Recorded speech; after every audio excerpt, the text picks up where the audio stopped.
Bonjour, alors je m'appelle Albert, j'ai 29 ans, je suis diacre en paroisse ici même à Fontainebleau et je me prépare dans quelques jours à être ordonné prêtre pour le diocèse de Meaux.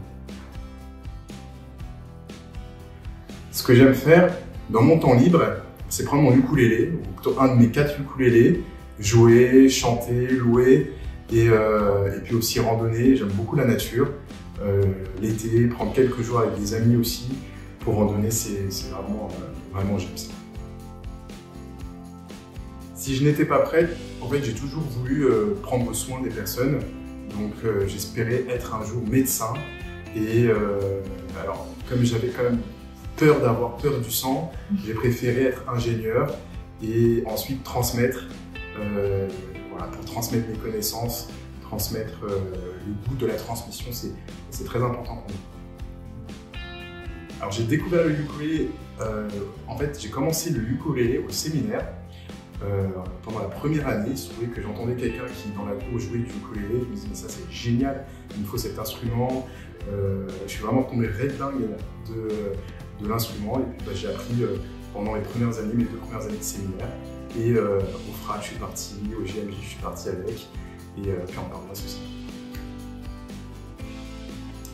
C'est une bonne question. Je pense que pour être prêtre, il faut être soi-même. Voilà. Je pense que moi, je ne dissocie jamais les deux.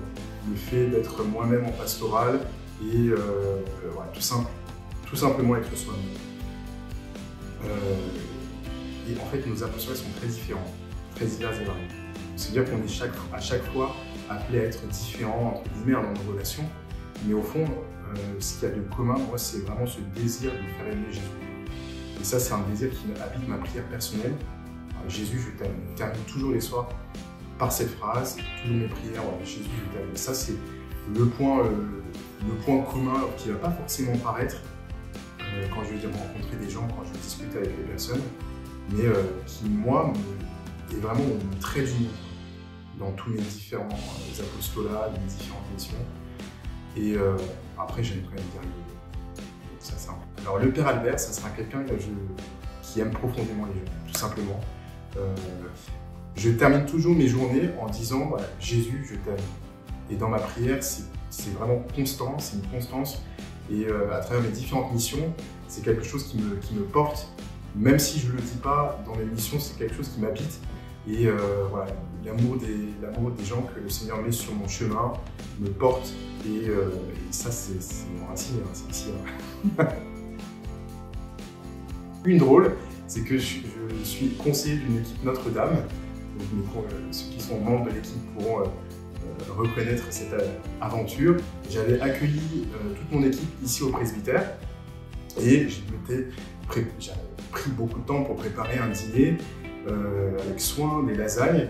Et sauf que 2 minutes avant le début de la rencontre, je débarque dans la cuisine et je vois que littéralement 50% de mon plat de lasagne avait disparu.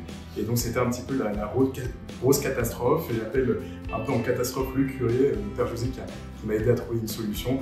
On a quand même finalement pas mal rigolé. Encore aujourd'hui, on en rigole. Je me suis dit à un moment, c'est Yves Adrien. J'ai envoyé sur le WhatsApp des prêtres. Allô, est-ce qu'il y aurait quelqu'un qui aurait pris un plat de lasagne? Là, je cherche un plat de lasagne. Et pas du tout. Peut-être des paroissiens qui sont passés parce qu'il y a un code au niveau de la cuisine, mais ça a été en tout cas sciemment coupé. Alors là, quelqu'un qui a fait des études de géométrie, qui a son bac scientifique, parce que ça a été 50%, pas plus pas moins. Et voilà. Donc encore aujourd'hui, on ne sait pas qui a pris les lasagnes, mais ça nous a fait quand même pas mal. Voilà, donc celui ou celle qui aurait goûté ces magnifiques lasagnes faites avec beaucoup d'amour et aussi beaucoup d'heures en passant en cuisine, n'hésitez pas à m'envoyer un petit message. On serait ravis de lui offrir un autre plat entier cette fois-ci.